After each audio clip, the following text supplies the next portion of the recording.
semua keadaan jiwa kita, hati kita, perasaan-perasaan kita sudah lebih dulu bahkan pernah dirasakan oleh Nabi Muhammad SAW. Kalau Anda pernah gelisah, Nabi dulu pernah gelisah. Kalau Anda bahagia, Nabi juga pernah bahagia. Kalau Anda merasakan kekhawatiran, Nabi dulu pernah khawatir. Dan miniatur kehidupan kita sudah dicontohkan dalam perjalanan kehidupan Nabi Muhammad SAW agar kita bisa belajar mengatasi problematika kehidupan. Allahu Akbar, kalau beliau tidak diutus oleh Allah, kita tidak tahu bagaimana cara menyelesaikan pemetaan kehidupan kita hingga dengan saat ini. Bahkan satu ketika, pernah beliau kemudian dalam masa yang telah panjang berdakwah, qadarullah kemudian ada wahyu yang jeda datangnya tidak seperti biasanya. Biasanya datangnya cepat, berganti hari turun wahyu, ganti pekan turun wahyu. Ini beberapa masa wahyu belum turun. Ada hikmah di balik itu. Teman-teman sekalian, tiba-tiba beliau naik ke atas bukit, wahyu belum turun juga. Pulang ke rumah, belum turun juga. Sampai keadaan itu terlihat oleh kalangan kafir Quraisy dan mereka berkata, lihatlah Muhammad sudah gila. Dituduh gila. Jadi kalau Anda cuma dituduh dengan hal-hal yang ringan, dituduh soleh, kan? Dituduh kemudian orang yang berubah, dituduh semakin beriman dan sebagainya, barangkali itu lebih baik. Nabi dituduh gila, Anda bayangkan. Tuh Muhammad sudah gila. Muhammad sudah ditinggalkan oleh Tuhannya. Muhammad sudah kehilangan pegangannya. Muhammad sudah tidak punya orientasi. Orangnya sudah nggak jelas, bolak-balik tidak karuan. Naik ke atas bukit seakan-akan orang yang frustasi dan seterusnya. Tapi tahukah Anda apa yang terjadi? Setelah berbagai cacian, makian, tuduhan macam-macam diterima oleh Nabi SAW, lantas tibalah masanya Allah menurunkan satu surah, bahkan disandingkan dengan surah yang lainnya, bersandinglah dua surah ini secara bersamaan turun. Surah ke-93 dan surah ke-94-nya terkait berkelindan, memberikan satu harapan yang sangat panjang. Kata Allah, "Wadduha wal laili idza saja." Ma wadda'aka rabbuka wa ma qala walal akhiratu khairul laka minal ula walasawfa yu'tika rabbuka fatarda alam yajidka yatiman fa'awa wa wajadaka dhallan fahada wa wajadaka 'ailan fa'aghna fa ammal yatima fala taqhar wa ammas sa'ila fala tanhar wa amma bi ni'mati rabbika fahaddits. Ya Muhammad, saya bersumpah dengan waktu duha. Kalau kita baca dengan ilmu balaghahnya, itu bukan sekedar sumpah mengilustrasikan waktu duha. Karena di ilmu balaghah itu nanti ada 3 turunan ilmu. Ada disebut ilmu ma'ani, ilmu mencari kata-kata sehingga ungkapannya sesuai untuk disampaikan. Mana kata-kata yang tepat untuk disampaikan dalam konteks yang ingin dibicarakan. Itu ma'ani namanya. Kemudian setelahnya ada ilmu bayan, bagaimana mengemas kosakata yang bagus ini sehingga bisa disampaikan dengan jelas, orang tidak bingung menerimanya, paham maksudnya. Kemudian setelah itu kadang-kadang jelas kalimatnya, tapi kedengarannya tidak indah. Woi, rapatkan, woi, apa belum paham juga? Rapatkan saf. Memang jelas, tapi nggak ngenakin. Maka bagaimana caranya disampaikan dengan jelas, tapi hati kita terasa nyaman, memuji. Rasanya nyaman diserahkan kepada Allah, tapi ada kebahagiaan, disampaikan tidak terasa tergurui, diperintahkan serasanya diberikan jalan untuk mendapatkan kebaikan. Maka yang ketiga disebut dengan ilmu badi' namanya. Ilmu menghiasi kalimat yang disampaikan sehingga terasa dengan nikmat. Turunannya nanti ada majaz namanya. Mengambil sebuah kalimatnya untuk diposisikan pada kalimat yang nyaman disebut dengan kinayah turunannya. Maka teman-teman kata Allah, wadduha. Diterjemahkan demi waktu duha, bukan sekedar waktu duha, karena duha itu ada cahaya yang indah, dirasakannya enak. Antum keluar waktu duha kan enak tuh, berjemur, kata orang Sunda moyan gitu kan, datang, bahkan sampai dianalisis ada vitamin D-nya bisa terasakan, ya. Kemudian setelah itu ada kenikmatan, enak suasananya, seakan-akan dunia milik sendiri, yang lain numpang. Wah, nyaman keluar itu. Baik, jadi wadduha itu ingin bersumpah mengilustrasikan waktu kenyamanan yang pernah dilalui. Kalau dalam bahasa tafsir yang luasnya, saya bersumpah Muhammad, demi segala kenikmatan yang pernah engkau rasakan dalam hidupmu, seperti engkau merasakan cahaya duha itu. Engkau pernah senang, saya bersumpah dengan kesenanganmu. Engkau pernah tenang, saya bersumpah dengan ketenanganmu. Engkau pernah nyaman, saya bersumpah dengan kenyamanan yang pernah engkau rasakan. Wal laili idza saja. Dan aku pun bersumpah demi gelapnya malam. Demikian terjemahannya. Bukan sekedar gelapnya malam, saja itu sesuatu yang pekat. Ya, ini belakang kelihatan agak gelap nih. Untuk memberikan proyek, kesini aja Pak, saya cuma ngasih contoh ini. Contoh. Saya bukan mengeluh, bukan, ingin memberi contoh. Ya, contoh pada ilustrasi yang mau saya sampaikan. Nggak apa-apa, biarkan saja. Saya mau contoh kasih kata saja. Ya, ini belakang agak gelap untuk memproyeksikan cahaya ke sini. Tapi yang mau saya sampaikan, kalau gelapnya begitu pekat, semua cahaya ini nggak ada. Cahaya nggak ada nih, sama sekali tidak kelihatan.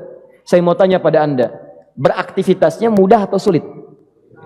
Mudah nggak menemukan sendal Anda di luar? Belum tentu. Menemukan jalan keluar pun belum tentu mudah. Anda mesti meraba-raba jalan. Anda mesti kemudian melihat sesuatu dengan pandangan mata hati Anda. Raba, dan sebagainya. Sampai menemukan jalan, itu pun belum tentu benar. Itulah yang disebut dengan gelapnya malam saja pekat. Kadang-kadang ada orang yang menghadapi satu kesulitan yang pekat, suasananya siang, cuman karena masalahnya begitu pekat, seakan-akan membuat diri dia gelap. Jalan susah, limbung gitu. Kenapa gelap ya? Padahal terang. Karena masalah menggelimuti dirinya, seakan-akan dia diselimuti masalah yang gelap. Bimbang dia. Makan gak enak, minum gak nyaman, dan seterusnya. Ya, biasanya makan ayam tenang, ini dikasih yang lebih enak juga rasanya pahit. Gak enak zamannya. Maka kalau kita ilustrasikan dalam suasana tadi Muhammad, saya bersumpah, engkau pernah hidup nyaman, ataupun engkau mengalami masalah yang sangat pekat dalam kehidupan. Engkau alami sesuatu yang dahsyat sampai engkau bingung, bimbang, pekat, mereka menuduhmu dengan macam-macam. Ma wadda'aka rabbuka wa ma qala. Saya pastikan kepadamu, dalam keadaan nyamanmu seperti dulu ataupun engkau bimbang seperti sekarang, Tuhanmu tidak akan pernah meninggalkanmu ataupun menuduhmu gila. Orang-orang yang dekat dengan Allah Subhanahu wa taala, maka Allah akan menjaganya baik dalam keadaan yang tenang dan nyaman ataupun dalam kesulitan yang luar biasa. Walal akhiratu khairul laka minal ula. Nanti saya akan tunjukkan kepadamu. Jika kamu telah tabah dan sabar menerima cacian mereka, menerima tuduhan mereka, nggak apa-apa, ini kan muqaddimah. Masa kamu masih panjang. Kamu masih panjang dalam berdakwah. Kehidupan kamu masih panjang membawa tugas dan misi. Kalau kamu belum bersabar pada yang sekarang, bagaimana dengan yang di masa depan? Tapi saya pastikan kepadamu, jangankan yang seperti ini, masalah pekat yang paling hebat pun kamu akan hadapi, yang membuat kamu sedemikian sulit lebih daripada ini, yakinkan pada jiwamu, aku tidak akan pernah meninggalkanmu. Ini prinsip dalam kehidupan kita. Jika Anda menggantungkan hidup kepada Allah, Anda bersandar dengan baik kepada Allah, maka ayat ini akan mengatakan, teman-teman sekalian, Allah tidak akan pernah meninggalkan Anda dalam setiap kehidupan Anda. Nanti, sekarang perjuangan. Kata Allah, walal akhiratu khairul laka minal ula. Nanti saat kamu tiba di akhirat, saya akan tunjukkan kepadamu ada yang lebih hebat yang tidak pernah engkau rasakan sebelumnya saat di bumi. Tidak akan ada lagi kesulitan yang kamu hadapi. Tidak akan ada lagi cacian yang kamu kemudian hadapi. Tidak ada lagi kemudian tuduhan yang kemudian kamu rasakan. Aku akan berikan apapun yang kamu inginkan sampai kamu puas. Wala sawfa yu'tika rabbuka fatarda. Nanti kamu pengen apapun, aku berikan. Kalau saufa masih ada jeda, ya. Kalau bahasanya wa yu'tika mungkin seketika. Tapi ketika mengatakan saufa, artinya bukan saat ini Muhammad. Sekarang pun aku berikan, tapi nanti yang di akhirat aku berikan sampai kamu merasa puas. Ayo minta apa saja. Hadir, hadir, hadir, hadir. Tapi yang paling indah, kalau kamu tidak percaya, alam yajidka yatiman fa'awa. Cobalah ingat, kalau sekarang sedang susah, coba ingat dulu. Bukankah saat kamu yatim, aku yang merawat sampai kamu tidak merasakan kegelisahan itu? Lahir bapak tidak ada, aku cukupkan dengan kakek. Kakek meninggal, aku hadirkan ibu dan paman hadir di sekitaranmu. Ibu meninggal, ada kakek. Kakek meninggal, ada paman.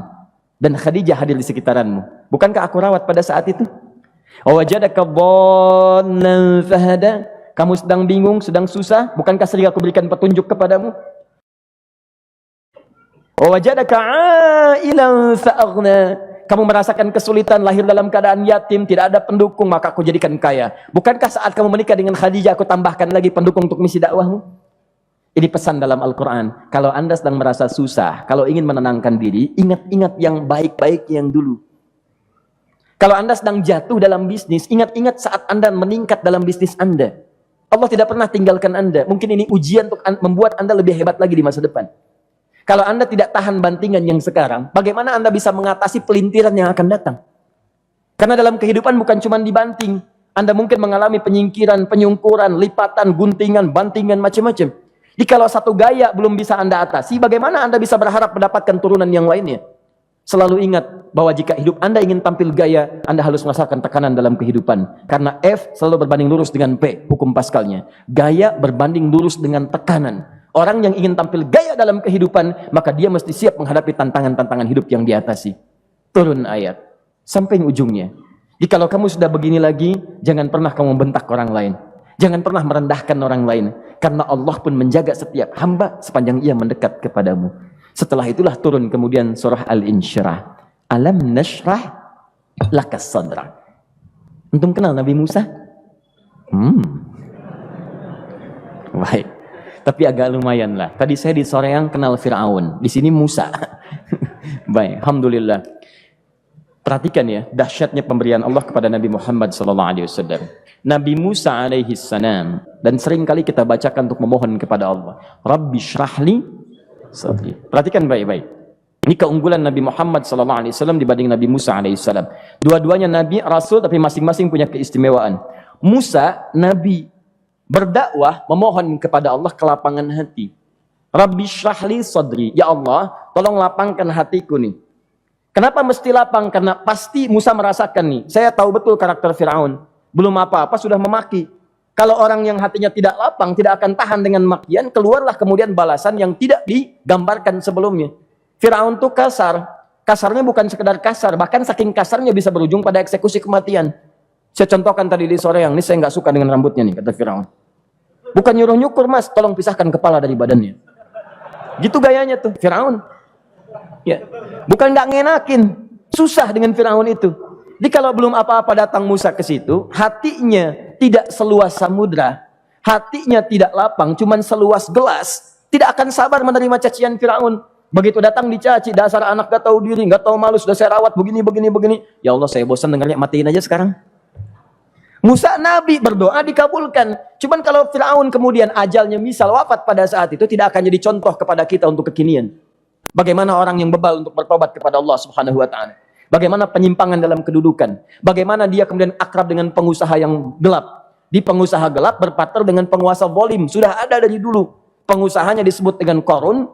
Kemudian mohon maaf, ya, yang pemimpinnya disebut dengan Fir'aun. Tokoh intelektualnya disebut dengan Haman. Makanya cerita ini komplit di Quran. Sudah ada. Di setiap persoalan dalam kehidupan masyarakat disebabkan tiga hal yang berkolaborasi. Kalau bukan penguasa zalim berpartner dengan pengusaha gelap, ditopang oleh intelektual yang sembrono. Itu persoalan. Jadi kalau ada sekarang intelektual menyalahgunakan kepintarannya, dia terlambat, sudah ada Haman dulu. Dan gak usah bersaing, dia bisa bikin piramida, Anda belum tentu bisa membuatnya. Kalah Anda, masih kalah hebat. Ya, jadi kalau dititipkan sesuatu jangan disimpangkan. Yang ingin saya sampaikan, Musa mengatakan Rabbi syrah li sadri. Nabi berangkat berdoa dikabulkan oleh Allah. Nabi Muhammad belum minta turun ayat. Alam nashrah laka sadrak. Yang ini minta Rabbi syrah li sadri. Nabi Muhammad alam nashrah laka sadrak. Muhammad mulai dari peristiwa sehingga engkau akan lebih sabar lagi menerima tantangan-tantangan dakwah. Mulai sejak itu jangankan dimaki, dilempar batu di Taif. Dari Mekah pergi ke Taif dengan Zaid kemudian. Sampai di Taif mendapatkan sesuatu yang tidak dibayangkan sebelumnya. Kalau cuma dihentikan saat mengajar, wajar. Ini dilempari batu. Anda bayangkan? Bisa kebayang nggak? Lempari batu tuh. Dilempar. Zaid jadi tameng, berdarah-darah, kemudian mundur. Mundur, beristirahat di bawah tepian pohon. Begitu beristirahat, datang malaikat penjaga dua gunung. Turun malaikat dengan kesal mengatakan, Ya Rasulullah, mud yadaika ilas sama. Ya Rasulullah, angkat tanganmu ke langit. Minta kepada Allah, aku angkat dua bukit di Taif, aku himpit keduanya mereka. Aku himpit penduduk Taif dengan dua bukit itu. Apa jawab Nabi?